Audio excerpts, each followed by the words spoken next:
Hello guys and girls, and welcome to the very first game in the Canberra Dota 2 LAN, supported by the Barracks and Sky Internet Cafe here in Canberra, my local city, where I study, where I work, I guess. I worked here once upon a time. But either way, I'm casting here for the very first LAN tournament for Dota 2 that Canberra has actually seen in a very, very long while. It hasn't been a uni tournament. And I am really excited to be here with BoysBoys, which I'm sure we've seen a lot of. A lot of Canberra folk would know BoysBoys as the arguably now top Canberra team. Their recent big move was coming second actually in the last tournament for ANU, the MASCA Cyber Wars, which I did cast at the finals were in the middle of the week. At the earlier this week, and now we're joined here by sponsored by Centrelink, which is actually a Canberra local team, and it's great to see local teams coming out. And I'm more than happy to sit here and support the local scene and basically give it all it's got, because I love seeing Dota definitely become a thing here in Australia, here in Canberra especially. I'm only Logic. I am not joined today by Cold Blood from GameStar, nor by Cathified. They will be joining me tomorrow for the main event. This is just a preliminary game for the two teams to make up the 18 teams that we had in the entire tournament.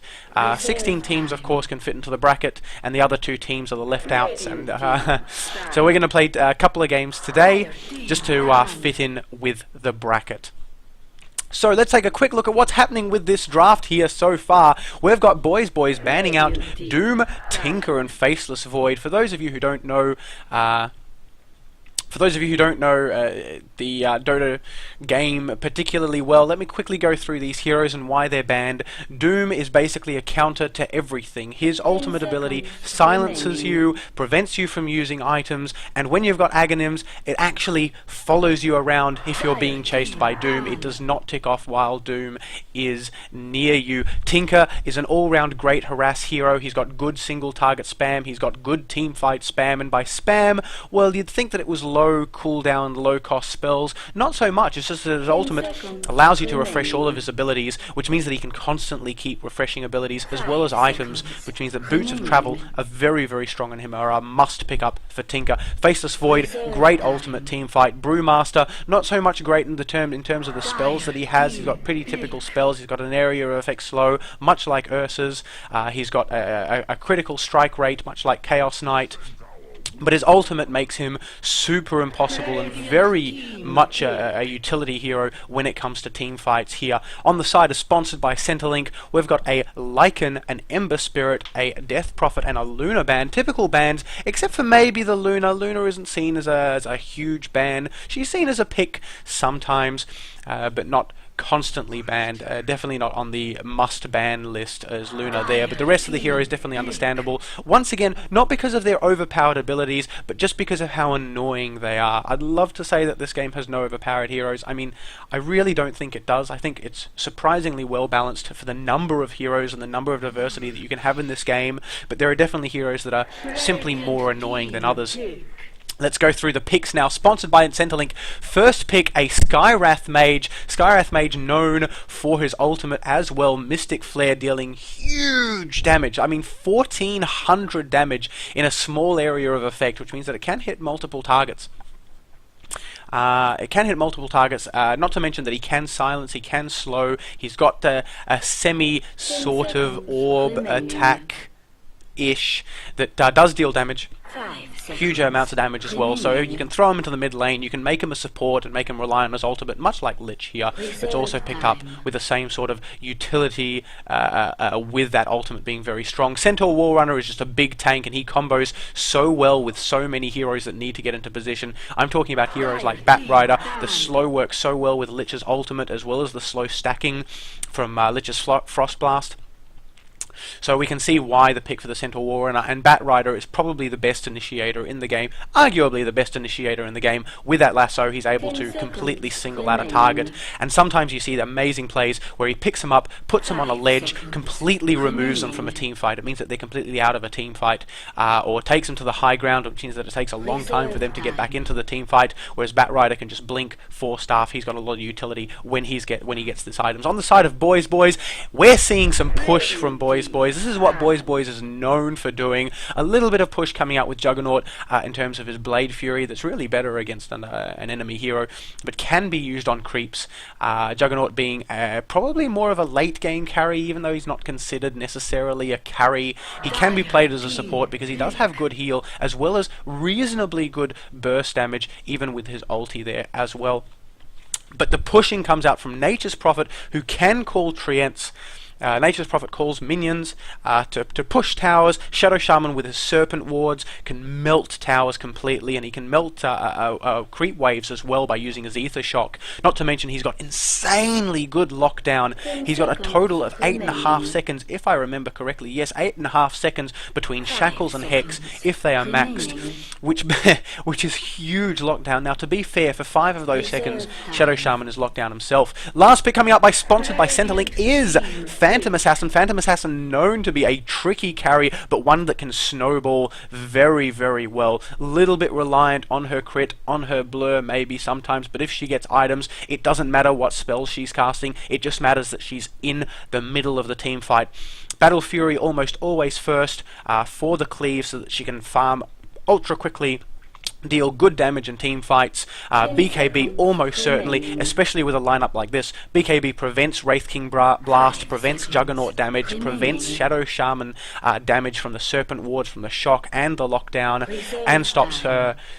Actually, it doesn't stop anything from Nature's Prophet, but hey, really good against this team. BoysBoys, final pickup is the Dragon Knight, another strong BKB hero, but I think we're going to see a Dragon Knight in the mid here. Dragon Knight in the mid and a Juggernaut carry. I haven't seen a Juggernaut carry in the meta for a very long time. Could be a Wraith King carry with a Juggernaut just supporting him with the healing ward. The Shadow Shaman second support and a Nature's Prophet off lane is my pick for the lineup for BoysBoys here. On the side of sponsored by Centrelink, it looks like it's going to be a Tri-lane Skywrath Mage, Phantom Assassin, Lich, Batrider in the mid, but then again it could be Batrider in the off lane. Centaur Warrunner could be playing a support. They could move it around, but it'll probably be Centaur Warrunner in the off lane. Having said that, there's nothing stating that it has to be tri-lanes. There could be dual lanes as well, and we could see something like a Centaur Warrunner being supported by a Skywrath Mage, or even better, a Centaur Warrunner Batrider sort of trading hits in the off lane, with the Centaur Warrunner playing a little bit more of a support style, maybe going support style items, but it'll probably be a tri-lane. Let's introduce the teams here. The well-known team in the Canberra scene is BoysBoys, and their lineup is already moving straight into the lane. We've got Ryland26 playing the what I think is to be a mid Dragon Knight. We've got Elks playing the Shadow Shaman. JJH is on the Juggernaut. Video James on the Wraith King, and X4 is playing the offlane Nature's Prophet, and they're moving into the jungle. One of them must have a smoke. Who's got the smoke? Shadow Shaman has the smoke, and they want to move into the enemy jungle and start putting on some pressure, but it looks like sponsored by Centrelink isn't 30 seconds to battle. it looks like sponsored by Centrelink isn't going into much into their jungle. So they're just sticking around in their lanes. We see Pinoy on the Centaur Warrunner going off lane. It is a dual lane off lane with that Lich. Pickles is going to be supporting him on the Lich. In the mid lane, we've got Batrider. Mikey from Slambra is playing the Batrider, and in the top lane, you've got that carry Andy being supported by the Skywrath Mage, captain of the football team. And the game has started. Good warding coming out already by Pinoy to prevent this lane from being pulled, but that's almost certainly going to be dewarded. Does anyone here have any D-wards? No, it looks like they didn't even expect this. Sponsored by Canberra. A better block coming out from Ryland here to have it easier for him to get the last hits, but the wave will eventually pull, especially with that right click coming out. He does get the right click. Let's take a quick look at the last hits. Let's bring up the last hit charts here to see who's doing well, who's progressing well. Good denies coming in by X4. X4 is going to have a much easier time in this lane, seeing as it is a dual lane, while the tri-lane is going to be a little bit trickier. Looks like JJH is going to be playing that carry juggernaut. And he's gone to pull, and he's probably going to realize, oh bother, there's a ward here, and he's pinged exactly on top of the ward to state that the lane is going to pull back. Not to mention Lich can do a very good job of pulling the lane back with that sacrifice. Sacrifice, what it does is it kills a creep but shares the experience. So if Lich does it outside of experience range, around about here, and it has been clamped from the Shadow Shaman, is the stun going to come out? Yes, JJH is going to follow up. One more right click. First blood is going to go to JJH in the safe lane, killing the Centaur Wall Runner. Not very good for sponsored by Centrelink at all in that lane. And on this courier, yes, the wards have come out already. The courier is going to pick up the magic stick, and Elks is going to try and de-ward here. Going to place the ward right there, and he is going to be able to spot it with that ward placement. Probably the best ward placement for the sentry ward is right there. And you'll see that in about 10 seconds that camp will come back up. For those who are wondering, for those who are new, if you place a ward within a specific area of a camp, for this camp it's around about here, that means that that camp will not actually spawn. It's not just if you've got vision, it's if you are within an area, and that includes creeps. That includes creeps, heroes, illusions that are controlled by the hero, or even vision from things like rocket flares. I'm not sure of anything that would give vision on here. Nature's Prophet Treant could definitely do it as well. Let's take a look at who's winning the mid lane. This is very close between Dragon Knight and the Bat Rider, but the Dragon Knight is coming out on top because of the fact that he does... Oh, he doesn't. He's just using his bottle. So an early bottle coming out from the Dragon Knight. JJH taking a lot of damage from the creeps here, having reasonably high armor, good-ish armor, but not good enough to be able to tank these creeps. So he's going to have to pop a salve as soon as he comes here. And there's drawings coming out from sponsored by Centrelink, playing awfully safe. And Video James knows this, and he's thinking about going in, but it looks like the lane is just going to be controlled back while JJH just continues farming here in the mid lane. Batrider trying to put a little bit of pressure on Dragon Knight and actually doing something there, getting Dragon Knight's health quite low. Thank you very much for all of those that are joining me in-game. If you'd like to join me on Twitch and watch the VODs, please do, twitch.tv/onlylogic. And if you do enjoy my casting, and if you do enjoy Dota 2, especially in the Canberra, local Canberra scene, definitely hit that follow button. Hit follow so that you can catch more of this. I will be streaming all day tomorrow. I will be casting all day tomorrow. And I'll be looking forward to it because I want to see which Canberra team is going to be tops. Come to me.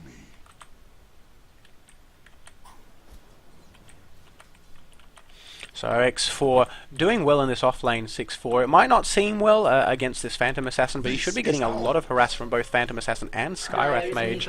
And you can see that even though he does have that harass, he's still able to right-click a little bit as well as get some last hits, which is really good. Whereas if we look at the offlane, we've got Pickles on 2 last hits, and the Centaur Runner doing actually quite well on 12. Game has been paused for whatever reason, but no reason has been called.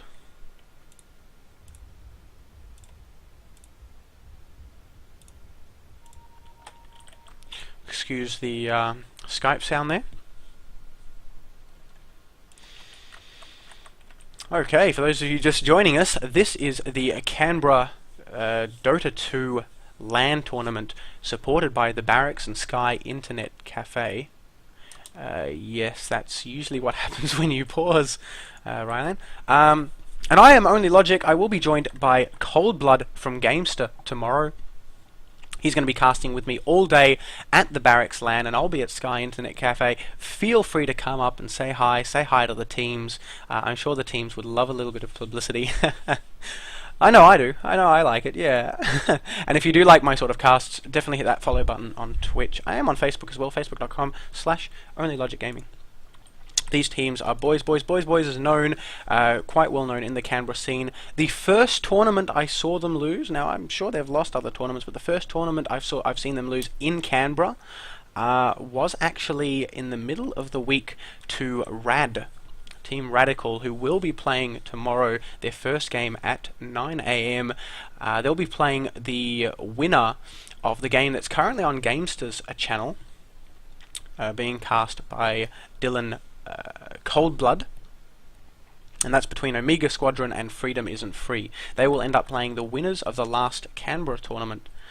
But otherwise I haven't seen BoysBoys lose. I'm afraid I don't know anything about sponsored by Centrelink. I know that they're proud of their Canberran roots, I think. Oh, and ping's coming out as well from X4. But otherwise I haven't seen any of their games. I haven't seen them play live.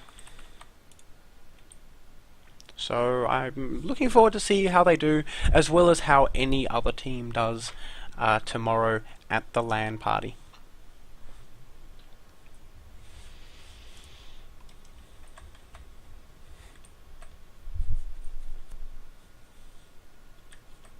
So we're just waiting on this pause here for whatever reason.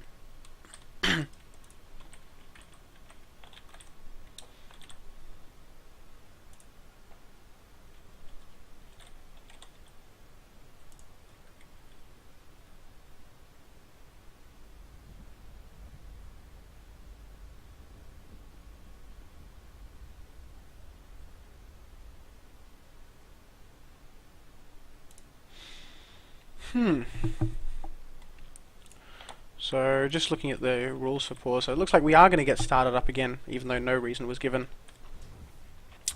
But the game's going to start up again. Bat Riders going to get a little bit higher on those last hit charts. It is an honor. In the top lane, Video James actually TPs in to try and save Nature's Prophet that does actually get ganked. And in the mid lane, Bat Riders wanting to go for Ryan from Ainsley, or Ryan26, Rylan I should say, and he's actually going to try and turn around, and that's going to be to his detriment. Mid lane is actually going to be won by that Bat Rider, who's going to have to bottle through those tower hits with a DD. He does get the kill there, and still lives to be able to tell the tale. So this game coming in very close in the laning stage. Let's take a quick look at the graphs here. It's actually going in experience to sponsored by Centrelink, and the gold graphs are actually going towards BoysBoys. And this top lane is being pushed up by sponsored by Centrelink. The question is there going to be a TP in behind? Oh. Another kill going to... Oh, Video James going down by the looks of it as well.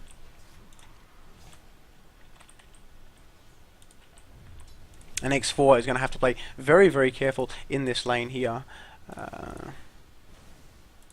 Experience and Gold both going in favour of BoysBoys. No, Experience down, but Gold in favour of BoysBoys and slowly rising. BoysBoys are known for the farming potential that they have. It seems throughout the entire game they're always able to put pressure by farming the lanes, the jungle. It doesn't really matter. And the other thing that they're very good at is their team fight potential that they have as well. They've got a very strong... Oh, killing spree coming up top lane. That Nature's Prophet going down. Meanwhile, in the bottom lane, Shadow Shaman takes out the Centaur War Runner with Pickles. By the looks of it, not really able to do much in this lane. Yeah, BoysBoys, good communication is when we see it in the team fight. Elks went past the tower and fed himself. No, Lich actually got the hit on Elks there, and JJH is now going in front of the tower, so I'm not sure what's going on here. 3-5 in favour of sponsored by Centrelink. Radiant structures being fortified, and X4 just TPing in to try and help out this lane. Centaur Warrunner still playing quite aggressively, with Video James and JJH actually having a higher level than him. If we take a look at the last hits, we actually see that Andy from Canberra is now well in the top. No, sorry, I take that back. Is now fighting in the top between Rylan. Rylan looks like he tried to put some pressure on Batrider, but he's going to have to play it very, very carefully now. He doesn't have his bottle, and I think that he should micro the courier so that he can send his bottle back, which he is doing by the looks of it. Nope, bottle's still there. Not working out for him in the end. And no team actually pushing here. Something else that BoysBoys... Oh, first tower actually going down as being a deny by Batrider. And that pushes Rylan back. And he's gone for him. He's used his ult on him. Rylan has to try and get out of there, but he's just going to TP out, knowing that there's no more stun left. And Elk tries to come in, as well as the TP from JJH to try and get the kill. X4 has also moved in. JJH has his ultimate. He's going to use his ultimate. One more click is going to get the kill on the Batrider. So the Batrider going way too far forward. Good response from BoysBoys, especially seeing as they have pushed this middle tower. They might even be able to get a tier 2 tower really early on in the game here.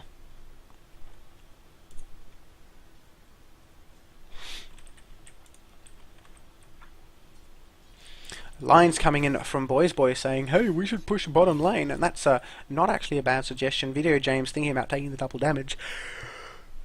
Him going 2 points in his Mortal Strike means that that double damage rune can actually be very effective if he gets crits. And no, I take that back. It doesn't actually come in onto his bonus damage, or is that? Radiant's bottom tower is under Not entirely sure whether double damage applies directly to the physical damage. Either way, BoysBoys bringing it back. 4-5. Let's take another quick look at the experience graphs. Still in favour of sponsored by Centrelink. 1,000, but almost 1,000 difference in gold earned. Ward being noted here by someone, so that can be dewarded. And it looks like, is it JJH that's going to deward it? No. Pushing in the bottom lane, them trying to take out this tower. BoysBoys now trying to take out this tower. Rylan not going into his Elder Dragon form. Just waiting for his team to arrive here. Elks does not have level 6. He's half a level off of level 6, so he won't be able to push this tower completely. Now going into Elder Dragon form and just waiting for Pinoy to move in, and he does move in way too far, a little bit too early for him to tank yet. Batrider's come in, windbreak. Andy from Canberra is going to try to go in, but then he's going to blink right back. And it looks like Juggernaut went a little bit too far. And now they're going to try and move in. They're going to try and turn it around. Elks has been slowed. And the Wraith King is going to come in. And he's going to try and get a couple more kills. But the slow from Batrider is going to be a huge nuisance. And Ping's coming out, and they want to go for this kill again. Are they going to turn this around? Is the stun going to come out? No, it is not going to come out. Where's the TP from Furion? Furion is just going to split push the top lane, and BoysBoys are just going to back off, especially with 3 stacks onto that Dragon Knight. It means that he is very slow and has a very slow turning rate.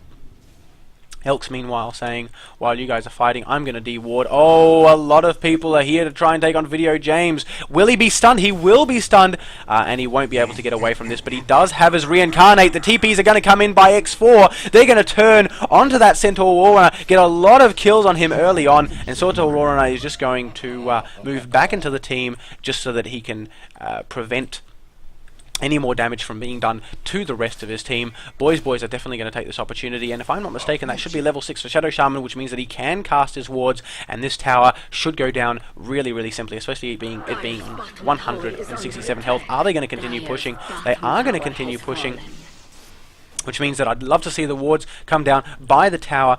Mass Serpent wards, will they be placed? Yes, they will. Nice and behind the tower, which means that they've got a vision right up to about here. Not a vision, I should say, an attack range right up to about there. Meaning that people do have to be really careful, and that's 2 towers going down for the side of BoysBoys, and we're going to see the gold graph shoot up, as well as the experience graph a little bit with those couple of kills. BoysBoys now ahead 7-6 versus sponsored with Centrelink in the first game. Actually in the second game, seeing as Cold Blood did start his game earlier on for the Dota 2, the Canberra Dota 2 LAN tournament. Oh, Illusion Rune not actually being spotted. Is it going to be spotted now? There's movement by BoysBoys. You can see how BoysBoys are very, very good at moving as a team, and Elks is just going to point that out for the Dragon Knight again so that he can take that bottle. And where is he going to TP to? He's going to TP to the top lane where Nature's Prophet is actually going to die. Rylan is just going to sit here and farm the creeps, and he's going to be jumped on by Andy from Canberra, but it's going to be meaningless. JJH is here. He wants to go in. He's gone right in on on the Skywrath Mage. Now he's turned around to fight Andy from Canberra. Andy going very, very low, but his blur does actually save him. No, he doesn't end up going down to the Dragon Knight. Dragon Knight now following up. They're going for Pickles, moving right in while the Shadow Shaman dies, trying to come in. Pickles is only a little bit of health left, and Rylan going to just push the wave or kill the wave mid-tower, and now he's going to go to Mikey from Slambra. He does have his stun. Is he going to use it? Yes, he is. They're going to move right in. Juggernaut's going to come in. He's going to get the kill. Pinoy is just avoiding them. He just says, I do not want to be here. And that's going to be another tower for BoysBoys, getting a 3-for-2 trade there, ultimately in favour. 3-for-1 trade? 3-for-1 trade, I should say. Dire's top tower has fallen.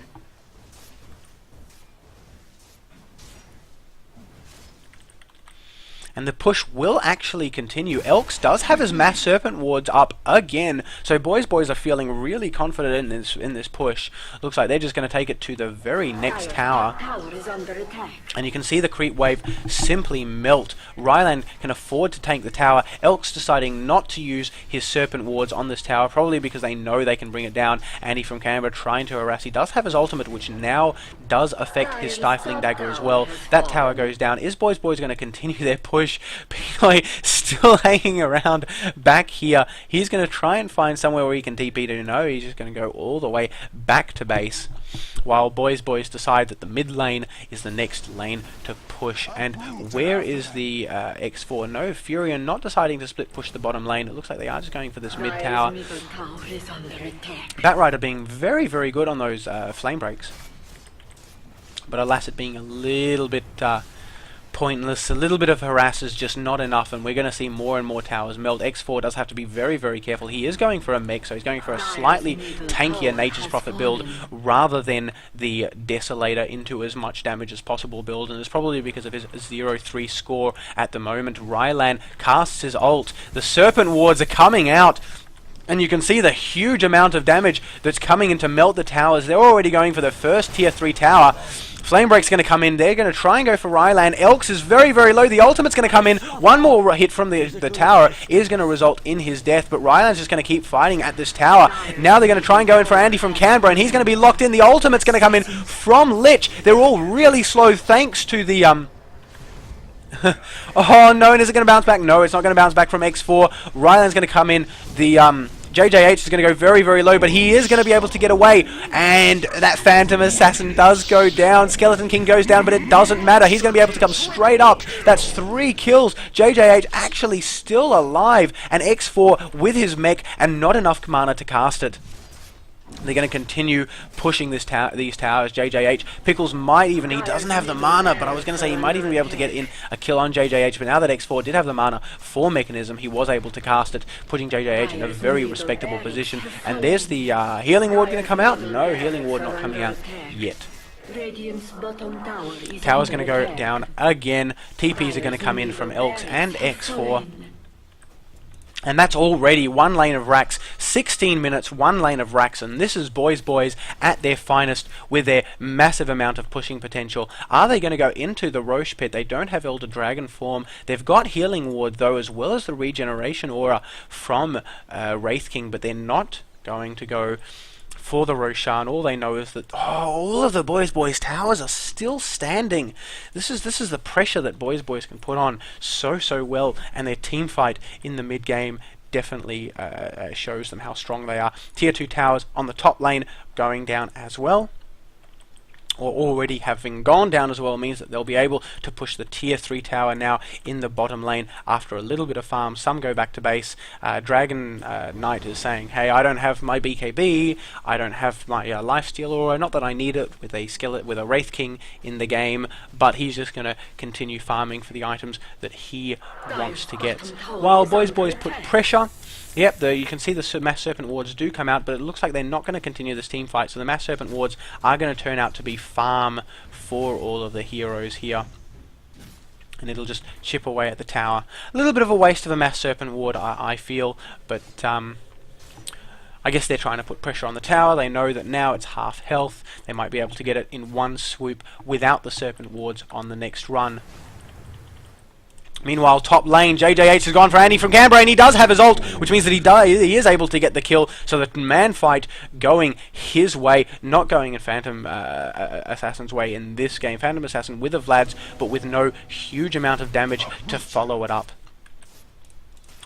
While Juggernaut already with his Blade Alacrity, what is he going for there, I wonder? I think he might be building towards a Yasha so that he can eventually get a Manta style.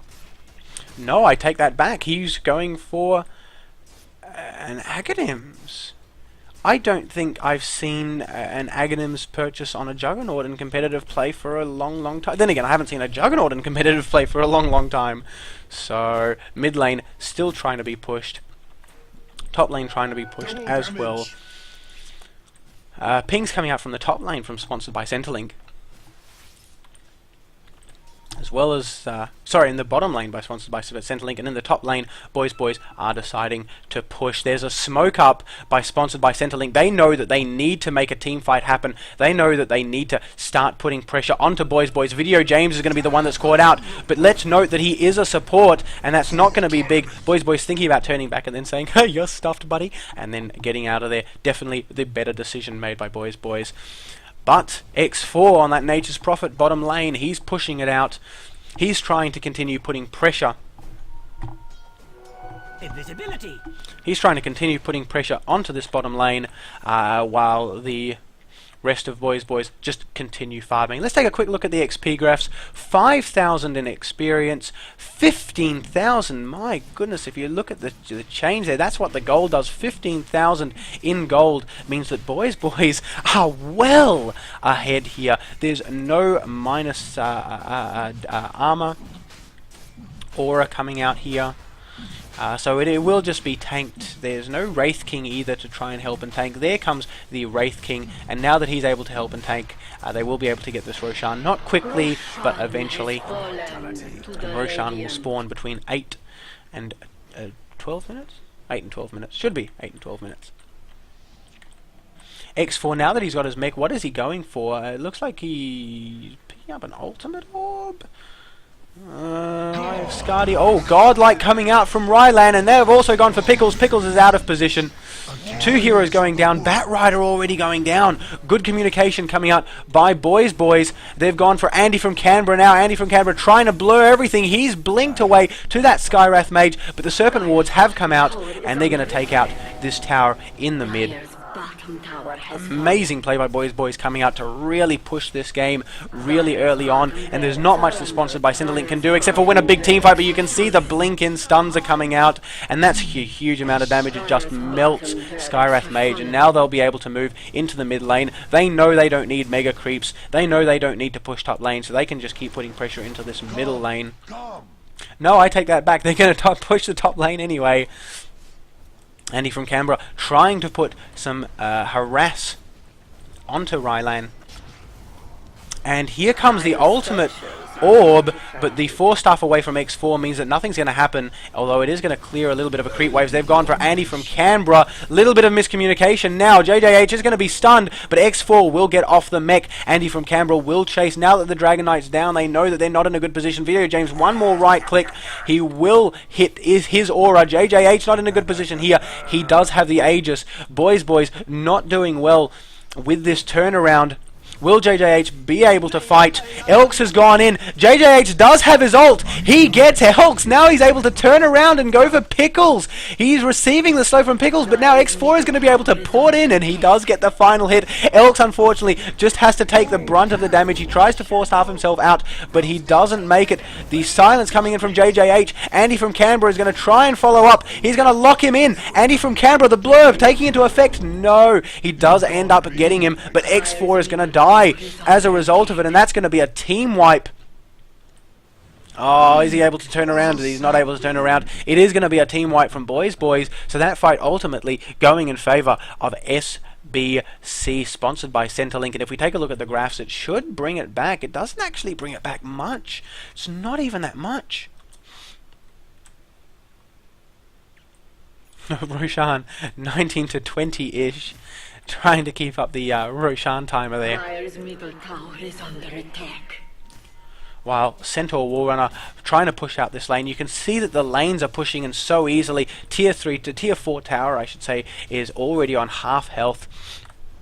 And the worst thing is that aside from Firefly and maybe Lich's Frost Blast, they don't have good turtling potential here, which means that BoysBoys can just keep chipping away. You see Rylan, he's gone for the ultimate there, and he's going to be jumped in by Andy from Canberra, as well as that lasso. Video James is going to come in. He's actually going to get the stun off on Mikey from Slambra, but the TP going to be cancelled by X4.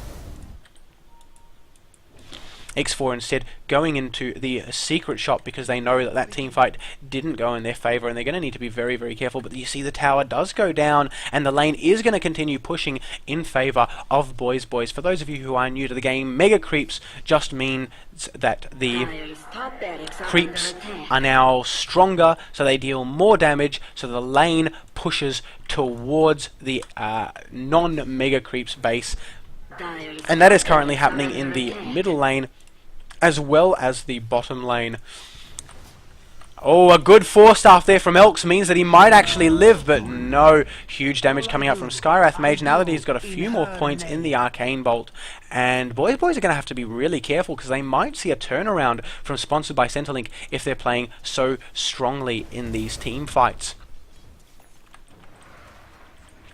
Thank you to everyone joining me on Twitch. It's lovely to have you guys. If you do want to watch the VODs afterwards, all of these games will be up on my YouTube as well as up on Gamestar, Gamestar.com.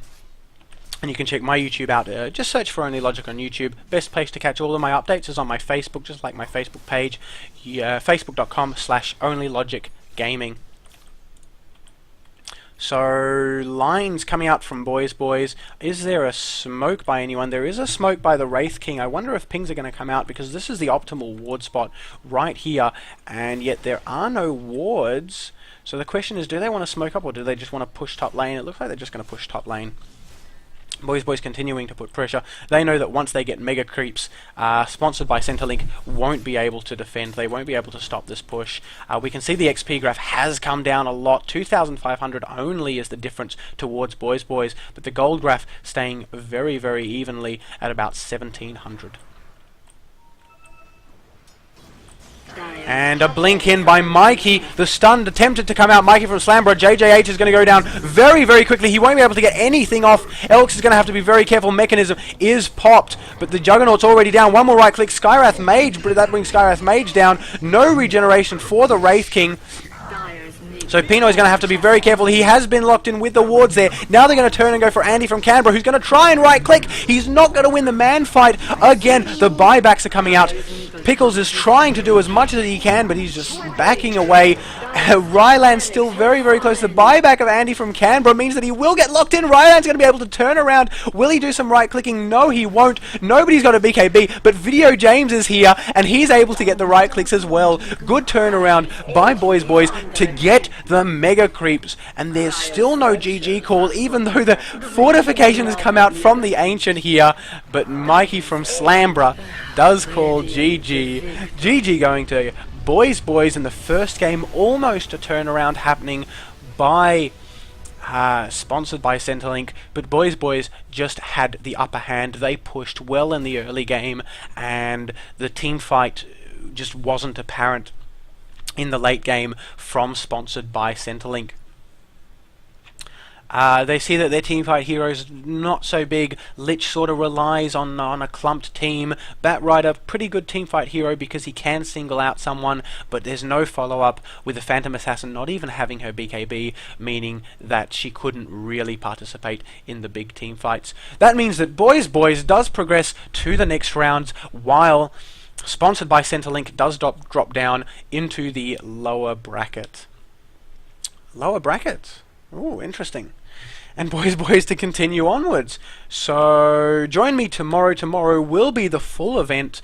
We're going to have the full cast from 9 AM in the morning all the way until the grand final time, which we think is going to be around 7 at night. But hey, LANs always run late. Hopefully we can just keep it running on time. Thank you everyone for joining me on Twitch, everyone for joining me in-game, and I'll see you guys tomorrow.